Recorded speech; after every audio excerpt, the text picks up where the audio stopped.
Assalamualaikum warahmatullahi wabarakatuh. Alhamdulillah rabbil alamin wassalatu wassalamu ala asyrafil anbiya'i wal mursalin sayyidina maulana Muhammadin sallallahu alaihi wasallam wa ala alihi wa sahbihi ajma'in, amma ba'du. Qala rabbi shrah li sadri wa yassir li amri wahlul 'uqdatam min lisani yafqahu qawli.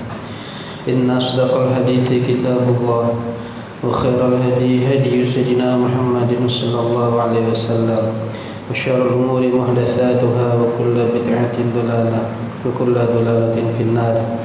Wa bisallu taslil al-imam al-faqih Syekh Islam Muhyiddin Abi Zakaria Yahya bin Syaraf An-Nawawi, nafa'anallahu bihi bi'ulumihi wa nafahatihi fid dharain, amin.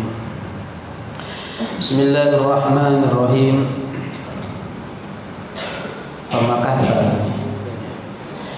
Famakatha ayyaman kama kana sha'iman nahari qa'imal laili hatta qurban tihabul ajali.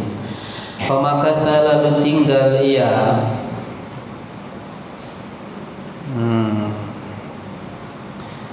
siapa ini? Ya, ada namanya kemarin. Ya, seseorang yang mau digoda sama anak dari anak dari pengawal raja itu ya. Kamakana, sebagaimana ada Sha'iman nahari, dalam keadaan puasa pada siang hari, qa'imal laili, qiyamul lail pada malam hari, hatta qurban tihabul ajali, hingga hampir oleh habisnya waktu. Faqalat, lalu berkata, lahu, baginya laki-laki, al bintu, oleh anak perempuan, ya hadza, wahai ini sesungguhnya aku, araka, melihat aku akan engkau, tuqaddisu, mensucikan engkau, rabban aziman, akan Tuhan yang agung, wa inni, dan sungguhnya aku, qad dakhaltu ma'aka, sungguh masuk aku bersama engkau, fi dinika, pada agama engkau, wa taraktu dina abai, dan meninggalkan aku akan agama bapak-bapakku. Ini masih kisah sebelumnya yang mana pengawal atau penjaga raja itu ingin menggoda laki-laki dengan anaknya. Jadi dia utus anak perempuannya yang katanya paling cantik agar laki-laki tergoda. Laki-laki salah satu dari 3 orang bersaudara, 2 sudah mati. Kenapa sudah mati? Karena tidak mau masuk ke agama Nasrani. Tinggal 1 ini lagi yang coba diuji dengan anak perempuan. Sudah beberapa lama kemarin tidak berhasil. Sekarang pindah ke daerah. Pindah kemana kemarin? Ke daerah lain ya, ke daerah lain. Ternyata kok sudah beberapa hari tidak bisa juga. Tetap laki-laki tadi itu pada siang harinya berpuasa, pada malam harinya dia qiyamul lail. Karena lama perempuan itu menyaksikan laki-laki tersebut seperti itu, tergugahlah hatinya. Inni araka tuqaddisu rabban aziman, sudah lama aku lihat engkau selalu mensucikan, mengagungkan Tuhan. Karena itu saya mau masuk agamamu dan saya tinggalkan agama nenek moyang saya, katanya. Faqala laha, lalu berkata ia rajul baginya bintun, fa kaifal hilatu fil harbi, maka bagaimana cara fil harbi, pada lari, gimana caranya kita kabur. Fajaat lahu, lalu datang ia bintun, lahu bagi rajul, bima, dengan sesuatu, yarkabanihi, yang mengendarai keduanya akannya sesuatu. Faja'ala, lalu menjadikan keduanya, yasironi, ialah berjalan keduanya, bilaili, di malam hari, wa yakmunani dan sembunyi keduanya bin nahari di siang hari. Lalu keduanya kabur menggunakan kendaraan. Pada malam hari mereka berjalan, pada siang hari mereka sembunyi biar gak ketahuan sama anak buah raja tadi. Fabainama huma yasirani lailatan, maka tatkala keduanya berjalan lailatan pada suatu malam, idh sami'a mendengar keduanya waq'a khailin akan kuda apa kuda itu apa tuh? Derapan apa namanya? Kaki kuda. Apa tuh bunyinya? Kalau bunyi kuda itu apa? Hentakan itu apa tuh? Nendang lah hentakan tuh. Itulah ya bunyi kakinya tuh, hentakan kuda. Faiza huwa bi akhwaihi, maka ternyata ialah dua saudaranya rajul, wa ma'ahuma dan bersama keduanya saudara malaikatun malaikat.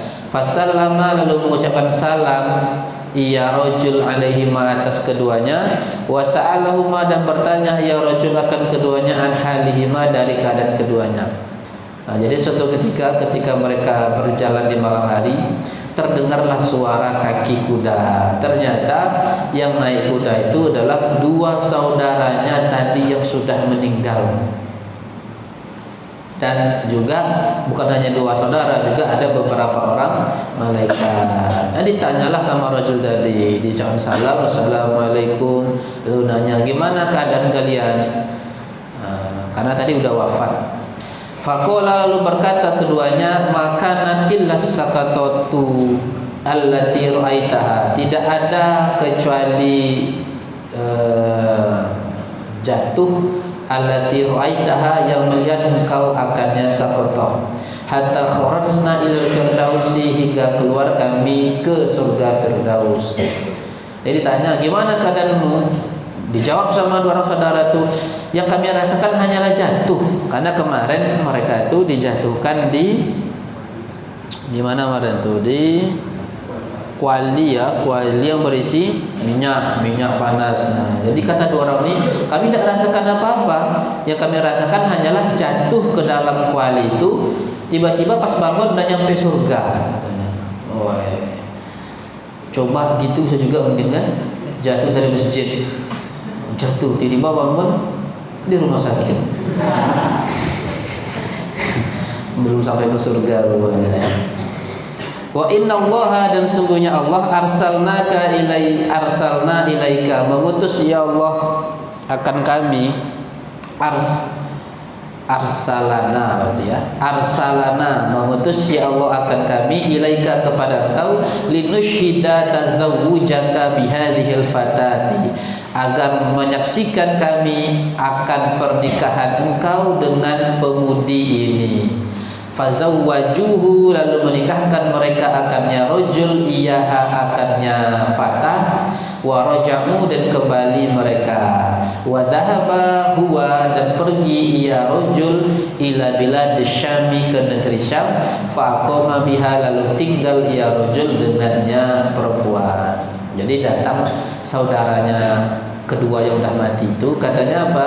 Kami datang ke sini karena diutus Allah, tujuannya kami menjadi saksi pernikahan kalian berdua. Lalu dinikahkan sama yang sudah meninggal ya, nikah laki-laki sama anak raja yang udah masuk Islam tadi.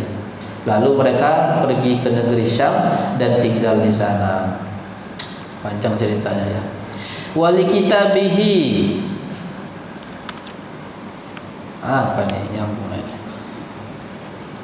Qulna liman ya Rasulullah, qala lillahi wali kitabihi, dan bagi kitabnya Allah, ai al-Qur'ani artinya Al-Qur'an, bimakna imani bihi dengan makna iman dengannya Al-Qur'an, wal amali bima fihi dan beramal dengan sesuatu yang ada pada Al-Qur'an, wa ta'zimihi dan mengagungkan Al-Qur'an, wa ikramihi dan memuliakan Al-Quran.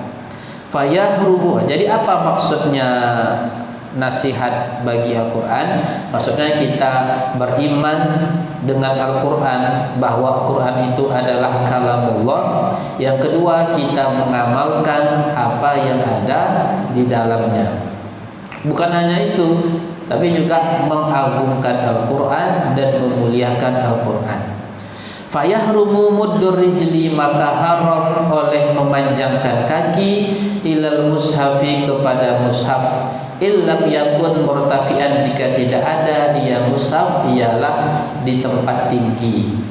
Wa yusannu, dan disunahkan ja'luhu, menjadikan Al-Quran ala kursiyin, di atas kursi. Wal qiyamu lahu, dan berdiri bagi Al-Quran. Wa takbiluhu, dan mencium Al-Quran. Wa tadyibuhu, dan memberi wangi-wangian Al-Quran. Adab, ya, ini adab kepada Al-Quran. Dan sayangnya ada di antara saudara kita yang tidak mau mencium Al-Quran.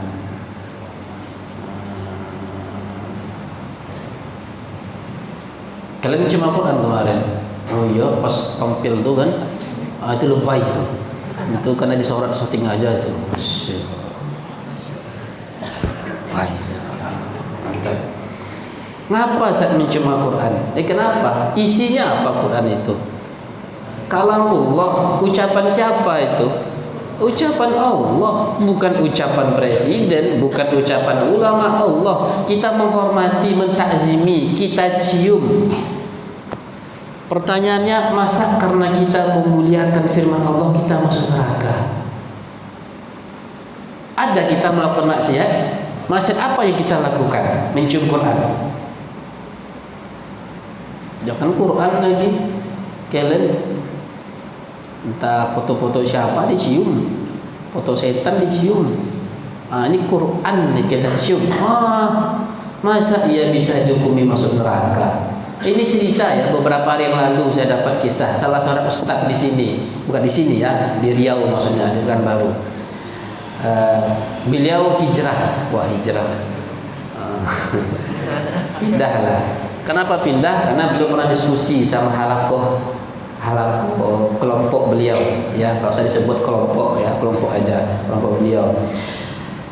Pernah ditanya, saya tadi, kata beliau, di YouTube ada tuh, saya tadi pergi ke masjid. Di pertengahan saya pergi ke masjid, saya berhenti lalu saya berdoa sama Allah. Doa, ya doanya sembarang lah ya, ya Allah semoga ini. Lalu saya sudah selesai doa, amin, saya lanjut ke masjid. Pertanyaan saya, pernah itu dilakukan Nabi? Enggak. Pernah sahabat Nabi melakukan? Tidak. Selanjutnya, masuk neraka saya karena itu. Diam langsung kawannya. Logikanya, masa karena hanya melakukan sesuatu yang tidak dilakukan Nabi langsung divonis? Oh, kami tidak langsung memvonis masuk neraka, memvonis bid'ah. Lanjutannya apa? Wa kullu bid'ah. Lanjutannya wa kullu dolalah. Neraka benar. Pertanyaannya, berdoa sama Allah itu maksiat apa tidak? Dosa enggak? Kok masuk neraka?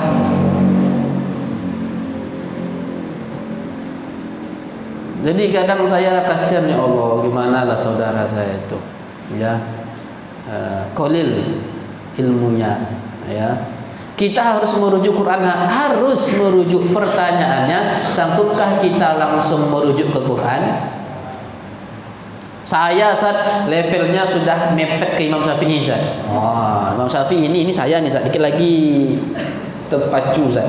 Kalau udah seperti itu, kalian haram kalian ikut imam mustahid lain. Imam udah level ini misalnya, ini udah level mustahid nih, tidak boleh ikut mazhab lain, harus buat mazhab sendiri, mazhab at-tajriyah misalnya. Salat subuh 10 rakaat ya. Kalau kita masih belum sampai ke level ulama yang bisa langsung memahami Quran hadis, ikutlah ulama yang sudah bisa. Ngapal 1 juz aja minta ampun kalian. 1 juz selama setahun. Banyak pula tuh ngeluh tuh, tak kuat Ustaz, ampun Ustaz. Imam Syafi'i sekali baca langsung hafal. Kalian sekali baca? Oh, jangan sekali baca lagi, ngapalnya sebulan. Sekali setor, setelah setor langsung lupa. Shadaqallahul azim. Coba ulang lagi, udah lupa Ustaz. Limited edition. Ya. Kan ada tuh, barusan ada video hukum membaca Shadaqallahul azim. Bukan mencium ya, nih. Hukum membaca Shadaqallahul azim itu haram karena enggak pernah dilakukan oleh Nabi, Khulafaur Rasyidin, apalagi tabi'in. Pertanyaan saya, kalau saya baca Quran, walam yakul lahu kufuwan ahad. Apa kabar? Haram apa tidak? Pernah enggak Nabi seperti itu? Pernah enggak Nabi setelah baca Quran nyapa sahabatnya dengan bahasa, apa kabar? Ada enggak? Dosa enggak? Enggak dosa, enggak apa-apa. Loh, kok bisa? Ucapan baik Shadaqallahul azim itu apa artinya? Kita bilang kalam Allah ini benar, jangan diragukan, itu dihukumi salah. Assalamualaikum warahmatullahi, assalamualaikum warahmatullahi, zikir jahar, astagfirullah, bid'ah. Assalamualaikum warahmatullahi, assalamualaikum warahmatullahi, keluarkan HP chat, ada apa-apa? Kok bisa? Istighfar yang dianjurkan sama Nabi enggak boleh, tapi main HP yang enggak, saya jamin para sahabat enggak ada yang main HP. Saya jamin saya. Ya, kok enggak bid'ah? Yakinlah kalian jalan kita ini ya, ulama-ulama kita ini sanadnya sambung ke Rasulullah. Ya, ulama-ulama kita ini. Jangan ragu. Saya jamin. Ya, ada kemarin siapa yang buat status tuh? Langgeng ya. Langgeng saya buat buat status itu. Sanad keilmuan saya dah hafal tuh. Dia dah hafal juga ya. Cuma hafal juga. Hafal geng? Anda kan? Sanad keilmuan kita Buya Aidarus, Buya Mudawali terus sampai ke Rasulullah. Tak putus. Bukan kalian Ustadz Syekh Google, enggak gitu kan? Nanti itu internet lagi jangan nanti kemana nanti itu. Enggak, kita ini sambung ke Rasulullah ya.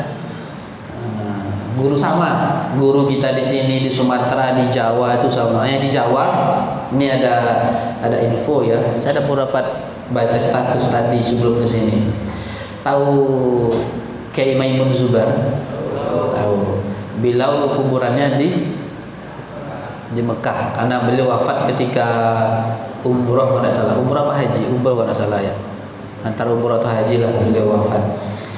Itu beberapa hari yang lalu, mungkin sudah cukup lama, mungkin seminggu, beberapa hari yang lalu kuburan beliau dibongkar karena di Mekah itu di salah satu tempat penguburan di Ma'la kalau tidak salah itu setiap 4 tahun apa 5 tahun ya, itu dibongkar kuburannya. Tujuannya apa? Ketika sudah hancur maka diganti dengan jenazah lain karena di sana kan sulit ya cari tanah sudah apa. Nah, Kiai Maimun Zubair ini beberapa beliau setelah dibongkar enggak jadi jasad beliau itu dipindahkan. Kenapa? Karena jasadnya masih utuh. Baru beberapa hari ini saya dapat ini. Kiai Maimun Zubair. Makanya yakin sama kisah dengan Said Muhammad tahu yang nyusun kitab Syawarikul Anwar itu, Said Muhammad Al-Maliki. Beliau itu juga kejadian beliau wafat lalu dibongkar kan, mohon maaf kan mayoritas di sana kan minhum ya, dibongkar, diprotes sama seluruh murid beliau. Tapi gimana lagi, pada kekuatan pemerintahan ya, dibongkar pertama utuh jasadnya, ditutup lagi, dibongkar kedua begitu juga. Saya yang ketiga apa kedua itu dibongkar, pas yang ketiga itu tercium, seluruh orang yang hadir sana tercium aroma wangi dari jasadnya Said Muhammad. Sejak saat itu tidak berani lagi makamnya beliau dibongkar. Mau coba pakai ilmu apa tuh? Padahal beliau termasuk salah satu yang dihukumi musyrik, kafir, neraka, dolalah. Itu tak lengkap pokoknya cacian kepada Said Muhammad itu ketika beliau di Mekah. Ya. Tahu Said Muhammad kan? Beliau itu menggabungkan seluruhnya. Beliau titelnya Titel dunianya beliau profesor, ya, alim. Titel akhiratnya beliau sayyid, keturunan Nabi. Dari dunia beliau kaya. Seluruh santri beliau itu gratis, dikasih biaya, dikasih belanja, dikasih baju, full. Tapi syaratnya satu, tidak boleh pulang selama 10 tahun. Tapi tamat dari pondok beliau pasti jadi ulama, pasti jadi orang hebat.